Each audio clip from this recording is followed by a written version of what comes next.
안녕하세요. 저는 서울에 사는 40대 남성입니다. 중학교에 들어간 큰아들이 있지만 얼마 전에 늦둥이를 하나 더 낳게 됐답니다. 아내는 처음 임신 사실을 알고 노산에 대한 걱정으로 쉽게 출산을 결심하지 못하더군요.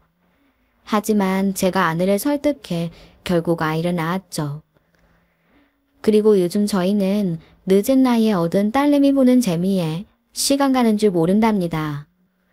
퇴근하고 돌아와 침대에 잠들어 있는 아내와 딸을 보면 제 인생이 참 재밌고 신기하다는 생각이 들어요. 그래서 오늘 저는 여러분께 이런 제 인생 얘기를 한번 들려드릴까 합니다. 함께 하실 준비 되셨나요? 저는 27살에 동갑내기와 결혼했습니다. 아내는 친구 따라 억지로 나가게 된 동창회에서 오랜만에 만난 초등학교 동창이었어요. 평소 말수가 적고 차분한 저는 시끄러운 술자리를 즐기지 않았죠. 그래서 친구가 동창회에 가자고 제안했을 때 사실 내키지 않았습니다. 하지만 끈질긴 권유를 뿌리치지 못하고 끌려나간 자리에서 아내를 만나게 된 거죠. 아내는 저와는 정반대의 성격이었어요. 사람 만나는 것과 술자리를 무척 즐기는 사람이더군요. 그렇게 너무 다른 저희가 어쩌다 결혼까지 하게 됐는지 지금 생각해도 이상할 정도입니다. 어쨌든 동창회에서 만나 결혼하게 된 저희는 그 이후에도 친구들과 돈독하게 지냈어요. 아내가 동창들을 집으로 초대하기도 하고 여름에는 함께 휴가를 가기도 했습니다. 제 성격에 맞지는 않았지만 아내를 위해 맞춰주며 지내다 보니 어느 정도 적응이 되더군요. 그러다 친구들도 한둘씩 결혼을 하고 저희도 아들을 낳게 됐죠. 그 후로 횟수가 좀 줄긴 했지만 여전히 아내는 동창들과 어울리는 걸 중요하게 생각하더라고요. 하지만 아이가 생기고 보니 저와 아내 둘 다 놀러 다니기는 어려웠어요. 그래서 제가 주로 아이를 돌보고 아내가 동창들과 시간을 보내도록 해줬네요. 그게 서로의 성격에도 잘 맞았거든요. 그러다 아이가 9살이 되던 해 어느 날 아내가 동창들과 1박 2일로 전주 여행을 다녀온 후 생각지도 못한 일이 일어났습니다. 당시 저는 초등학교 앞에서 문구점을 운영하고 있었어요. 그런데 그곳으로 한 남자 동창의 와이프라는 사람이 저를 찾아왔답니다. 예전에 저를 동창회에 데려갔던 그 친구의 와이프였죠. 저는 의아한 마음으로 친구 와이프를 맞이했어요. 그리고 곧 이어 알게 된 황당한 사실에 엄청난 충격을 받고 말았습니다. 그 여자가 제 친구와 아내의 불륜 사실을 폭로하며 눈물을 보였기 때문이죠. 혹시 제가 믿지 못할까봐 두 사람이 모텔을 들락거리는 사진도 가져왔더군요. 저는 너무 놀라서 아무 말도 할 수가 없었습니다. 전 솔직히 모른 척 하려고 했어요. 그러다가 말겠지. 잠깐 지나가는 바람이겠지. 근데 어제 동창들이랑 2박 2일로 전주 간다더니 알고 보니 그건 당일치기 여행이었어요. 동창들은 다 밤에 돌아왔는데 두 사람만 거기서 하루를 더 묵었더라고요. 양쪽 배우자가 다 모른다고 생각하니 점점 대범해지는 거죠. 그냥 두면 둘이 무슨 짓까지 할지 몰라서 이대로는 안 되겠어요. 아니, 어떻게 그런 일이. 다른 친구들이랑 같이 어울리고 그랬을 텐데. 아무래도 이상해서 제가 남편한테 사람을 붙였어요. 여자는 촉이라는 게 있잖아요. 그랬더니 동창들이랑 만나고 헤어지는 척하면서 둘이 따로 만났더라고요. 꽤 오래된 것 같아요. 동창회는 그냥 눈속임이었던 것 같아요. 말도 안 돼요. 저는 아내 말을 들어봐야겠어요. 그쪽 말만 듣고는 믿을 수가 없어요. 그건 본인 선택이니까 제가 뭐라고 할 수는 없죠. 하지만 저는 제 의사를 밝히고 싶어서 온 거예요. 전 지금 둘째 아이를 가졌어요. 그래서 절대 이혼할 수가 없어요. 그러니 제발 와이프 설득해서 저희 남편이랑 정리하게 해주세요. 사실 어제 그쪽 와이프도 만났거든요. 근데 자기는 절대 헤어질 생각이 없다는 거예요. 그래서 결국 이렇게 승재 씨한테까지 오게 됐네요. 아, 일단 저는 아내와 대화를 좀 해봐야겠어요. 저는 생각지도 못한 달벼락을 맞은 기분이었습니다. 그래서 여자가 돌아가고도 한참 동안 복잡한 머릿속을 정리하려고 애써야 했어요. 잠시 후 일을 하려는데 심장이 두근거려서 도저히 참을 수가 없더라고요. 그래서 문구 전문을 일찍 닫고 서둘러 집으로 향했습니다. 그런데 집에 도착하니 아내는 보이지 않았어요. 뭘 하는 중인지 전화를 해도 받지 않았죠. 어쩔 수 없이 한참을 기다리는데 꼭 사형 선고를 앞두고 있는 사람처럼 초조하더라고요. 그렇게 엇검의 시간 같은 몇 시간이 흐르고 아내가 돌아왔습니다. 아내를 마주한 저는 가능한 차분하게 말하려 했지만 목소리가 떨리는 건 어쩔 수 없었죠. 어디 다녀와? 전화도 안 받고. 마트가 시끄러워서 못 들었어. 왜 이렇게 일찍 왔어? 어디 안 좋아? 마트 다녀온 사람이 왜 빈손이야? 뭐 살 게 마땅치가 않더라고. 그냥 있는 거랑 먹어야지. 마트를 몇 시간이나 다녀와? 어디 마트 갔다 왔는데? 당신 나 취조해? 말투가 왜 그래? 내 말투가 어때서? 못 질리는 게 있으니까 그렇게 느껴지는 건 아니고. 빙빙 돌리면서 사람 약 올리지 말고 하고 싶은 말 있으면 해. 오늘 태호 와이프가 날 찾아왔어. 제 말에 깜짝 놀란 듯 아내 눈빛이 흔들리더군요. 그래서? 할 말이 그것뿐이야. 왜 왔는진 당신이 더 잘할 텐데. 어제 당신도 만났다면서. 다 들어서 알고 있으면서 여태 나 떠본 거야. 내가 너 이래서 싫어. 착한 척하면서 눈구렁이처럼 살살 눈치나 보고 짜증나게. 할 말 있으면 그냥 하라고. 지금 네가 나한테 화낼 때요? 어떻게 된 건지 변명이라도 해야 되는 거 아니야? 변명은 무슨 변명? 다 들었다면서. 안 그래도 고민 중이었는데. 우리 이혼해. 뭐라고? 너 미쳤냐? 이미 알았는데 그럼 어쩌자는 거야? 너 나랑 계속 살 수 있어? 나한테 사과하거나 빌 생각은 전혀 없니? 사과하면 용서는 할 거고 어차피 못 살 거면서 사과는 왜 하래? 그리고 사람 좋아하는 게 사과할 일은 아니잖아. 어차피 간통죄도 없어진 거 몰라? 너 애 엄마 맞아? 우리 인우 생각하면 어떻게 이렇게 뻔뻔할 수가 있어? 어차피 깨진 똑박이야. 애한테 불행한 부부 사이 보이느니 깔끔하게 헤어지는 게 모두를 위해서도 좋아. 모두? 누구? 너랑 그 개자식? 야, 걔 내 친구야. 아무리 남자가 좋아도 어떻게 내 친구랑 바람을 피워? 네가 사람이야? 그러니까 이혼하자고. 괜히 용서해주는 척 위선 떨면서 사람 괴롭힐 생각 말고 깔끔하게 이혼해. 저는 사과 한마디 없이 오히려 당당하게 나오는 아내 앞에서 할 말을 잃었습니다. 물론 유책 배우자가 이혼을 요구할 수 없다는 건 알고 있었어요. 하지만 그런 걸 떠나서 저도 오만정이 떨어져 그 여자와 다시는 살 수 없을 것 같더라고요.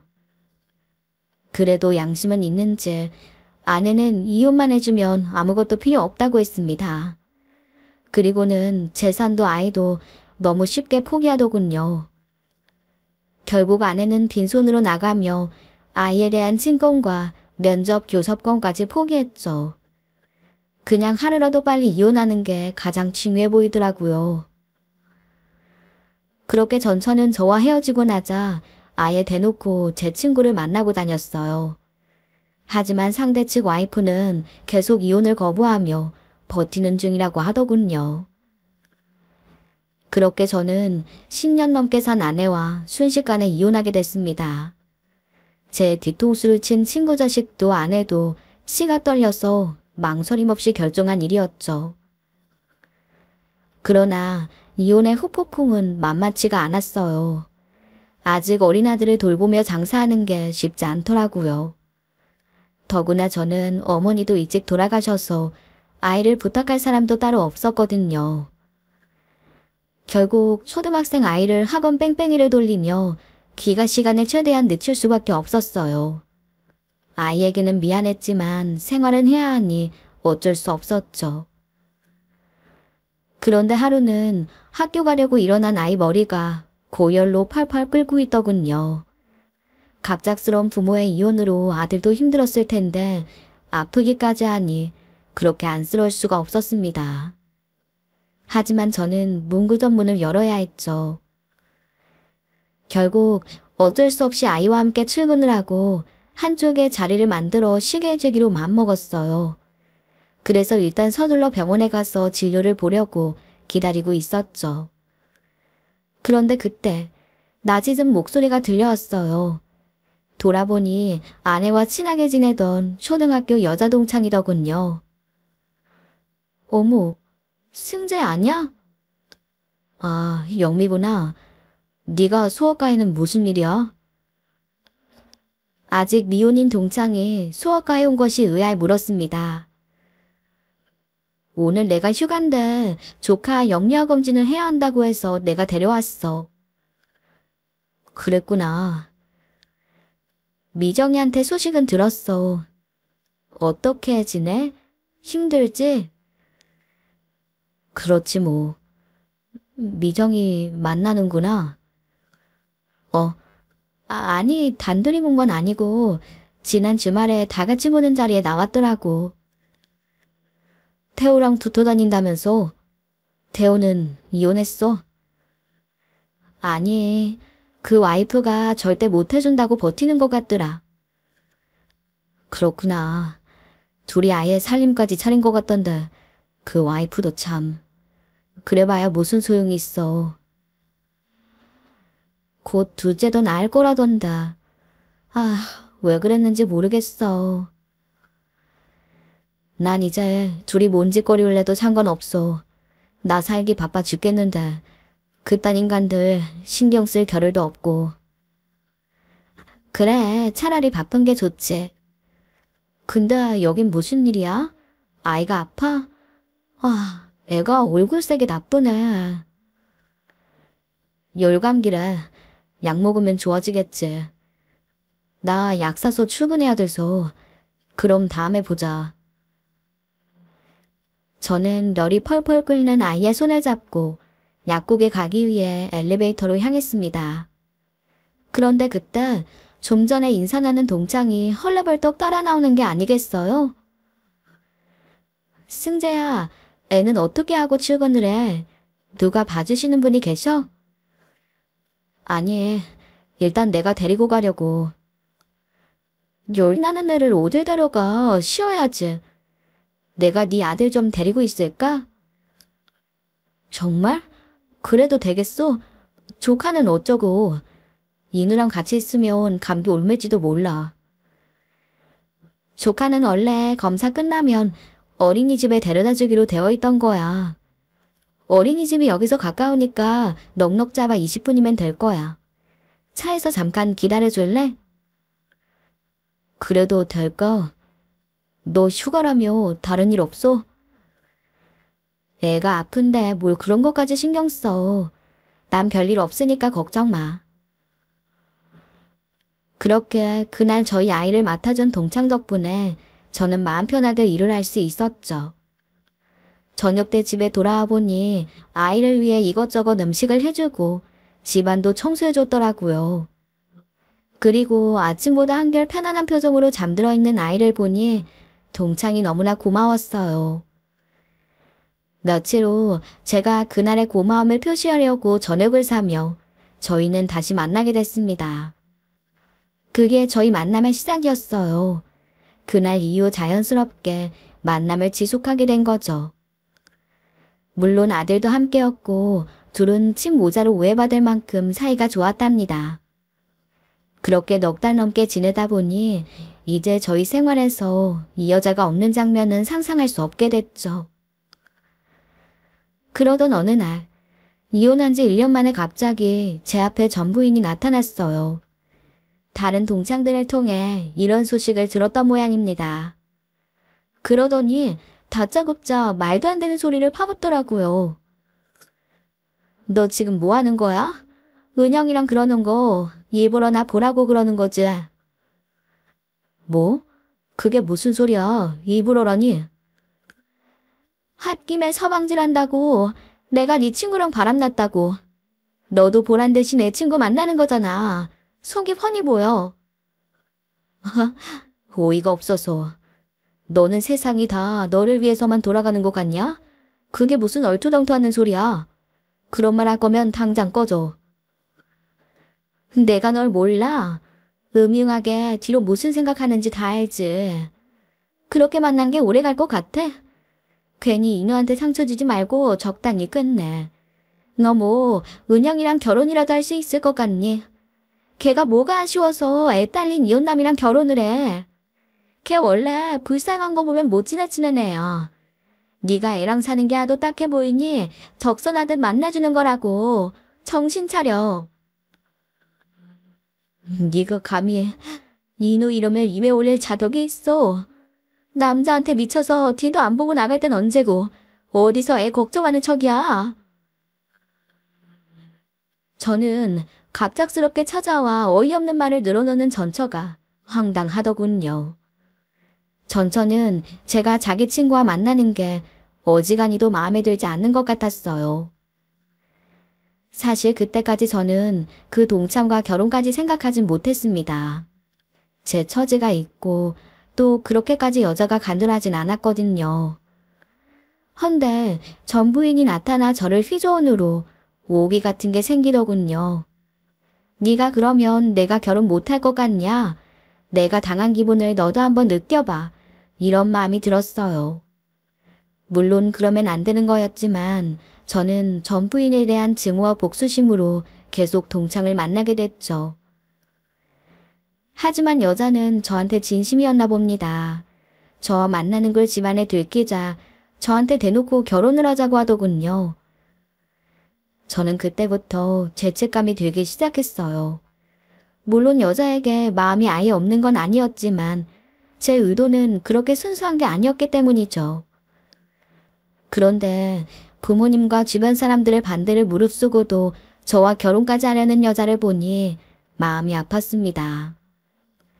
그래서 얼마 후 저는 큰 결심을 하고 동창 앞에 섰습니다. 그리고 이별을 통보했죠. 여자는 한참을 울더니 조용히 돌아서더군요. 그렇게 저희는 헤어지게 됐네요. 그런데 생각보다 저와 아이가 여자에 대한 정이 깊었나 봅니다. 예상 어느 곳에서도 여자가 없는 게 아쉽고 허전하고 늘 머릿속에서 생각이 떠나지 않는 거예요. 저는 그제서야 여자를 향한 제 마음을 깨닫게 됐어요. 하지만 때는 이미 늦었고 애써 그런 제 마음을 추슬러야 했네요. 그런데 저와 같은 마음이던 아들 녀석이 여자에게 먼저 연락을 했지 뭐예요? 지 엄마에게는 한 번도 연락한 적이 없던 아들이 제 동창에게는 먼저 전화를 했던 겁니다. 결국 아들로 인해 저희는 헤어지고 2달 만에 다시 만나게 됐어요. 그리고 그로부터 6개월 후에 결혼을 하게 됩니다. 물론 처음에는 집안의 반대가 심했습니다. 하지만 딸의 확고한 의지를 확인한 장인어른이 몇 달을 고민하다 어려운 결정을 해주셨죠.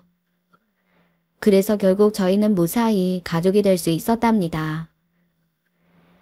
재혼 후 저는 전에 없던 결혼의 즐거움을 알게 됐어요. 아내는 착하고 순한 사람이었어요.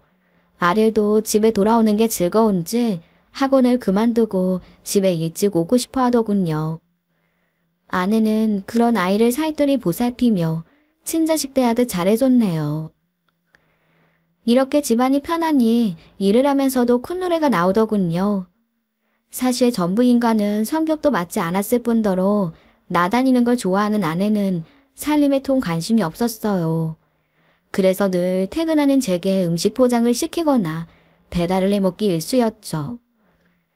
그때는 저도 그게 나쁘지 않았는데 재혼의 집밥을 먹다 보니 이게 행복인가 싶은 생각까지 드는 겁니다. 아내는 참 여러모로 제게 고마운 사람이었죠. 그런데 재혼하고 반년쯤 지난 어느 날 갑자기 아내가 집에 낯선 강아지를 한 마리 안고 돌아왔어요. 깜짝 놀란 제가 물었죠. 웬 강아지야? 어디서 났어? 마트에 다녀오는데 얘가 비를 맞고 있더라고. 근데 자세히 보니까 어디 다친 건지 다리를 절뚝거리는 거야. 그냥 두기 그래서 병원 가서 진료보고 일단 데려왔어. 기운만 회복하면 주인 찾아보려고. 자기 괜찮지? 나야 뭐 상관없지. 하필 당신 눈에 띈 걸 보니 제가 운이 아주 좋나 보네. 그날 이후로 아내는 강아지를 열심히 돌봐줬어요. 전부인이 질색해서 강아지 키우는 걸 포기했던 저희 아들도 덩달아 신이 났죠. 그렇게 일주일 넘게 아내의 보살핌을 받은 강아지는 처음 올 때보다 훨씬 기운이 넘쳐 보였어요. 그리고 이 모습을 본 아내는 그때부터 직접 전단지 같은 것을 만들어 강아지의 주인을 찾더라고요. 저는 아내를 보며 신기하고도 안타까운 마음으로 말했죠. 자기 참 열심히 한다. 근데 그런다고 주인이 나타날까? 요즘 유기견이 얼마나 많은데 혹시 버리고 간 걸지도 모르잖아. 난 소용없어 보여. 그럴 수도 있지. 그럼 우리가 키워도 되지만 일단 누군가 애착에 찾고 있을지 모르니까 노력은 해봐야 할 것 같아. 인우가 좀 아쉬워하는 것 같은데 그래도 혹시 잃어버린 사람한텐 가족 같은 아이일 수 있잖아. 그렇게 아내가 강아지 주인을 찾는 노력을 한 지 일주일이 지났어요. 하지만 아무런 연락도 오지 않았죠. 그제야 아내도 좀 포기가 되는 것 같더라고요. 벌써 일주일이나 지났는데 아무도 연락이 없네. 인우야, 만약 이대로 주인이 나타나지 않으면 우리가 햄찌 그냥 키울까? 정말요? 너무 좋아요. 제발 나타나지 말아라, 나타나지 말아라. 에이, 그래도 그럼 안 되지. 만약 인우가 길을 잃었는데 아빠를 못 만난다고 생각해봐. 슬프겠지? 일단 햄찌 주인이 나타나게 끝까지 기도해주고 그래도 안 되면 그건 우리랑 인연이라고 생각하고 키우자. 알겠지? 아내의 말에 강아지에게 이름까지 붙여 정성을 쏟았던 아들이 조금 아쉬운 표정이었네요. 그런데 뜻밖에도 아내가 그런 말을 한 지 이틀 후에 주인이라는 사람에게 연락이 왔습니다. 아내가 동물병원에 가져다 놓은 전단지를 보고 전화했다고 하더군요. 저는 낯선 사람과의 약속에 아내만 내보내기 불안해서 퇴근으로 시간을 잡아 함께 나가게 됐어요. 그런데 약속 장소에서 나타나는 건 생각보다 연세가 지긋해 보이는 할머님이셨습니다.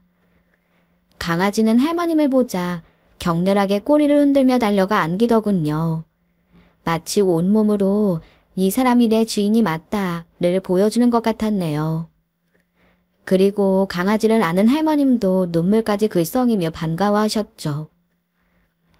잠시 후 진정이 된 강아지를 안고 할머님이 말씀하셨어요. 아유, 이렇게 고마울 때가 있나요? 내가 애들 다 내보내고 외롭게 살다가 2년 전쯤에 이 애를 선물 받았어요. 그래서 온갖 정성 들이며 자식처럼 키웠는데 갑자기 입원을 하는 바람에 이 녀석이 나를 찾겠다고 집을 나왔던 것 같아요. 태어나고 돌아와 보니 애가 없어졌더라고요. 아무리 찾아도 못 찾겠어서 내가 입맛도 잃었어요. 근데 혹시나 하고 근처 동물병원에 보호하는 강아지가 있나 물으러 갔다가 이 전단지를 보게 된 거예요. 그러면서 아내가 직접 만들어 돌렸던 전단지를 보여주시더군요. 이 말을 들은 아내는 한껏 감정이입이 됐는지 자기까지 눈물 머금은 목소리로 말했죠. 어머, 그런 일이 있었군요. 얼마나 놀라셨을까요? 정말 다행이에요.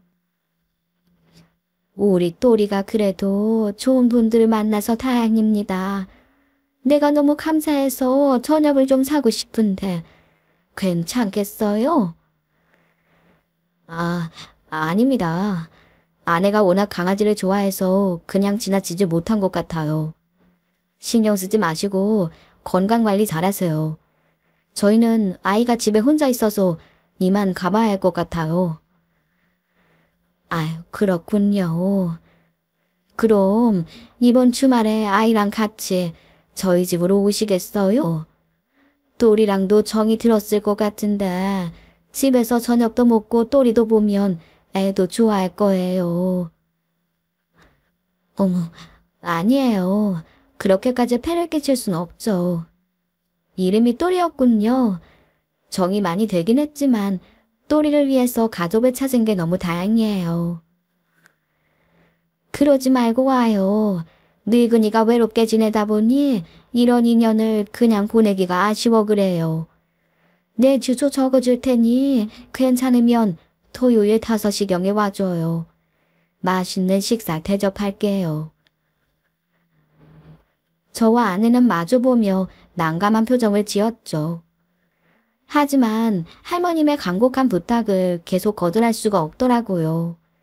그래서 약속을 정하고 자리에서 일어났습니다. 그리고 며칠 후 약속 시간에 저희는 아들의 손을 잡고 할머님이 적어주신 주소로 향했어요.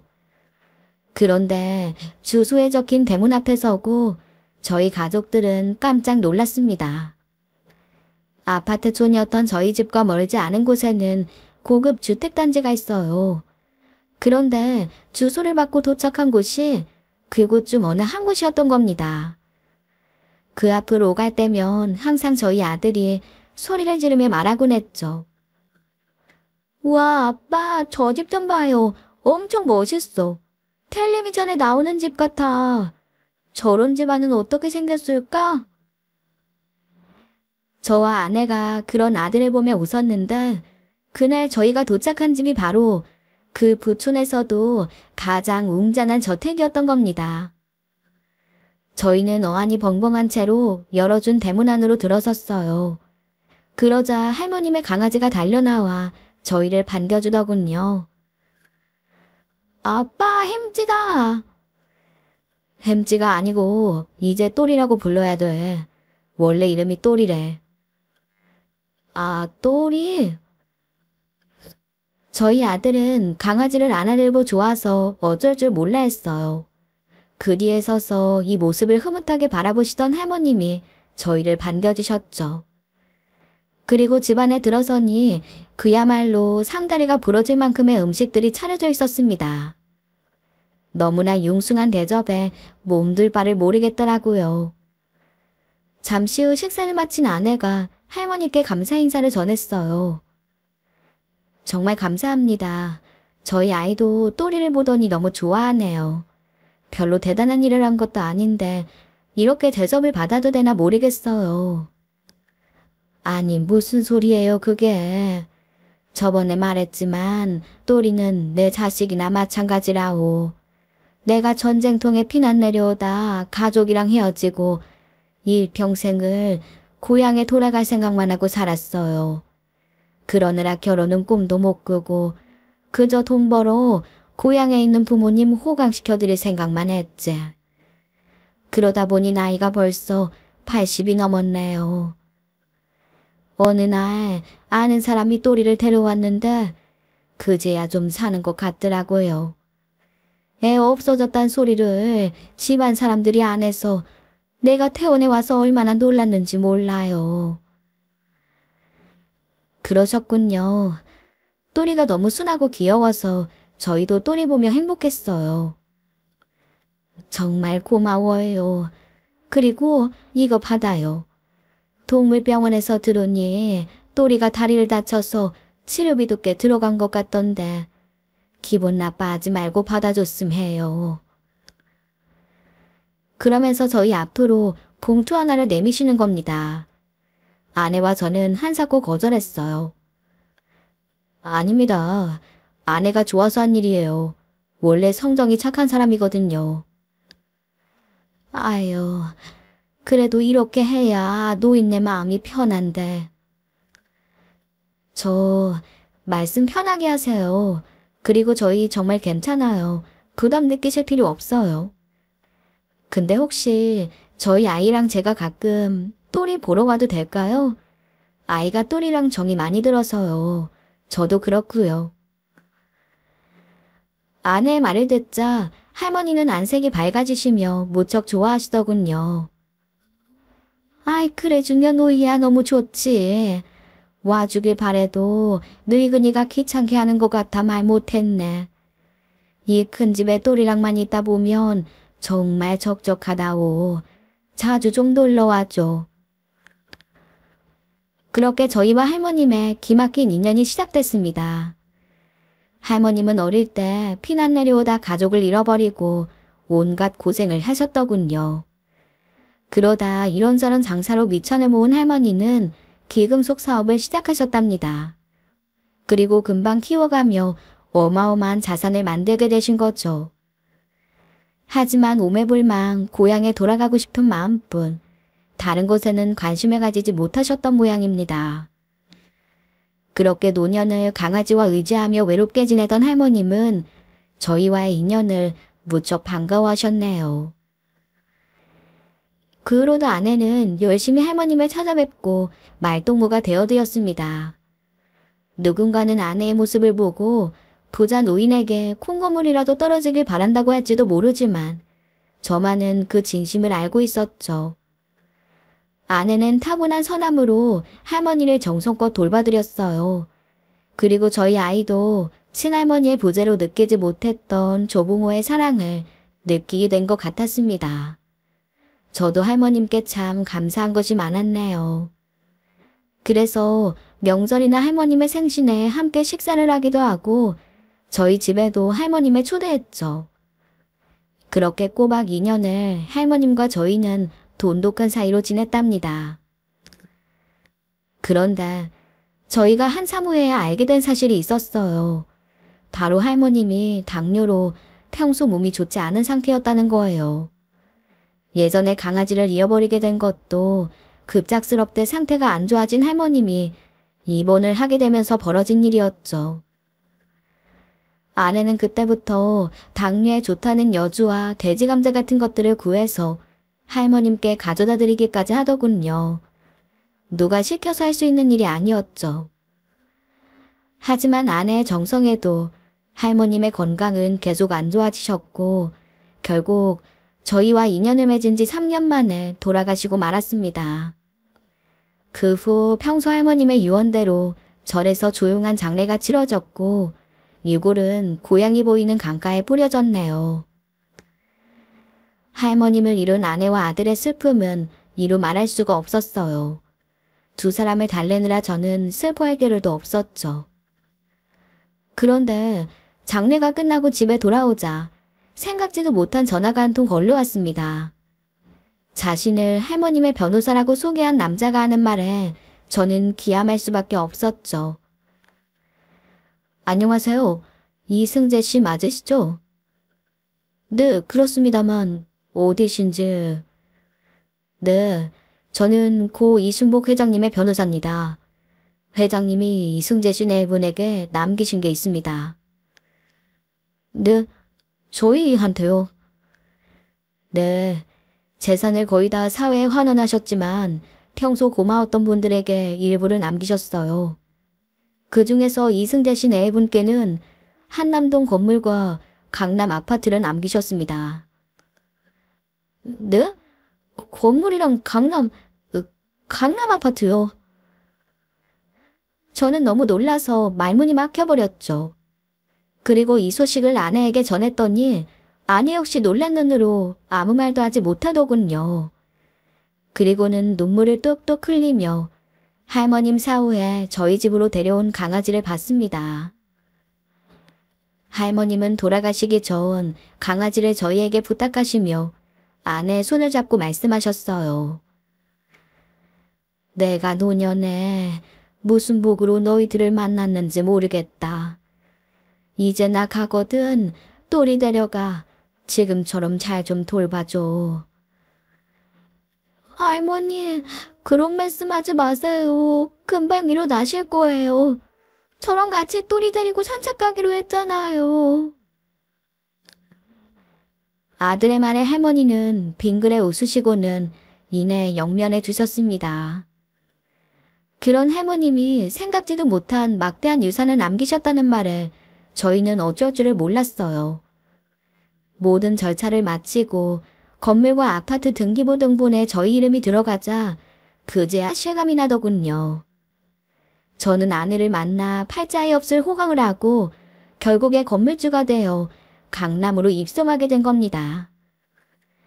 이러니 제 인생이 신기하고 재밌다고 하지 않을 수 있겠어요? 강북 변두리에서 문구점을 하던 제가 전처에 대한 목수심에서 시작된 사랑으로 인생 역전을 하게 된 겁니다. 만약 전처라면 같은 상황에서 이런 결과를 만나게 될 수 있었을까요? 절대 아니었을 거예요. 아마 피에 젖은 강아지가 따라오면 발길질을 해서라도 돌려보내고도 남을 인간이었죠. 그렇게 저희는 강남으로 이사하고 얼마 후에 집들이를 하게 됐어요. 여전히 아내와 친하게 지내는 초등학교 동창 몇 명을 부르게 된 거죠. 그리고 그들을 통해 저는 전처의 소식을 듣게 됐습니다. 전처는 결국 죽어도 이혼을 못하겠다고 버티던 그 아내 때문에 혼자가 됐답니다. 둘째 아이가 태어나고 흔들리던 남자가 이혼을 종용하는 전처에게 질려버린 거죠. 결국 남자는 제 전처를 버리고 조광지처에게 돌아갔다네요. 그 후 아내는 보험 영업을 하며 혼자 옥탑방에서 살고 있대요. 저와 이혼만 하면 꼭지를 걸을 것처럼 난리를 치고 떠나더니 결국 그 꼴이 되고 만 거죠. 전처는 먹고 살기 위해서 초등학교 동창들에게도 한 번씩 찾아갔다더군요. 하지만 아내의 행실을 알고 있는 동창들은 누구도 도움을 주지 않았답니다. 여러분, 인생사 세옹진 말하는 말 들어보셨죠? 좋은 일과 나쁜 일은 예측하기 어려워. 길한 일 뒤에 심한 일이 오고 심한 일 뒤에는 복이 오기도 한다는 말입니다.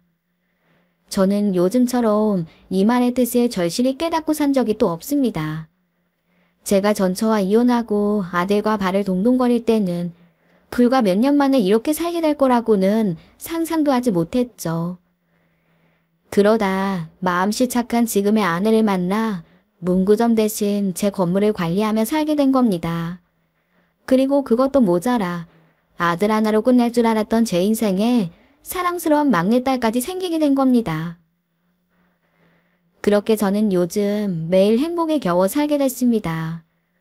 이렇게 인생은 언제 어떻게 될지 아무도 알 수가 없답니다. 다만 저희 아내처럼 착하게 사는 사람에게 복이 와줄 확률이 더 높다고 믿고 싶네요. 제 이야기를 들으신 여러분도 이렇게 인생을 역전시킬 만큼 따뜻한 마음으로 살아가시길 바랍니다. 그럼 오늘 제 이야기는 여기서 마치겠습니다.